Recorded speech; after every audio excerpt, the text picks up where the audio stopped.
no crypto has experienced a recession before because Bitcoin was invented after the last great recession. Let's not count 2020. That was, technically just a blip. Didn't last very long. So how is Bitcoin going to perform now that it's going to experience its first full recession? Bitcoin is directly correlated with the stock market. The stock market is inversely correlated with interest rates. As interest rates rise, stocks go down. As stocks go down, Bitcoin goes down. When Bitcoin goes down, most other cryptocurrencies go down as well. The first time Bitcoin dropped from 65K to 17.5, HEX went up 30x. The second time Bitcoin dropped, HEX went down with it. Now, I think that's because we have some other cyclical things that were going on, and it's just kind of bad timing that they aligned. Because you can't do a 30x when something else drops in price half. That's a 60x better performance unless you're decorrelated. Right. But, now it appears correlated.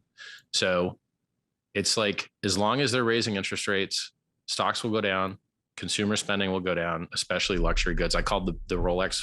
I've got $10 million of watches. This is $1 million Rolex Daytona Rainbow. I called the top on the day. So this was $1 million watch. Still is $1 million watch, but if you really bargain hunt it, you can get this for $850 right now. There's one for sale for $850. So, here's the thing that people don't understand. If the investment that you have drops 20%, but all the stuff that you want to buy drops 20%, you broke even. If the investment that you had went up 20%, but all the stuff you want to buy went up 20%, you broke even. And so what really matters is the ratio of what you're holding versus the stuff that you want to buy. And so when I see figures come out of the government, a funny quote is that figures don't lie, but liars figure. I don't believe their statistics. I don't think inflation is as low as they've been saying it is. And I don't really care about this, GDP growth or not growth. It's too weird and too wide. And how does that affect me? I care about Ferrari prices, Rolex prices. I don't know what a gallon of milk costs. I'm too rich to care anymore. But I care about what luxury goods cost. And I care about what crypto costs. Because, people talk about stocks. I mean, look, Ethereum went up like 16 or 17% today. HEX is up 20% on the week. Why would anyone care about stocks when you've got the gains available in cryptocurrency, the best performing asset class that's ever existed that can put you truly in charge of your money with no middlemen, no counterparty risk? Now, a lot of people don't use it that way. They give their keys to someone else, so I beg them not to. So, whenever people ask me about like, oh, should I mortgage or rent? I'm like, who cares? Crypto, rent, crypto, because the bottom will be found. Eventually they will, after they've raised rates for long enough, eventually they'll start printing money again. And when they do, all the risk on assets are going to shoot right up and crypto is going to shoot up the hardest. And by the way, as far as drops go, people screw this up all the time in crypto and it drives me wild. They hide. Remember how I said figures don't lie, but liars figure? Here's this misleading garbage that I see from the media and the idiots in the cryptocurrency space constantly. They talk about the drops, okay? Bitcoin dropped 75, Ethereum dropped 85, HEX dropped 95. Cool, great. To any new person, that sounds like a terrible investment. But wait a second, how much are they up? Well, I don't know. When I was mining Bitcoin, they were 50 cents. When I bought Bitcoin, it was $30. Well, now they're $22,000.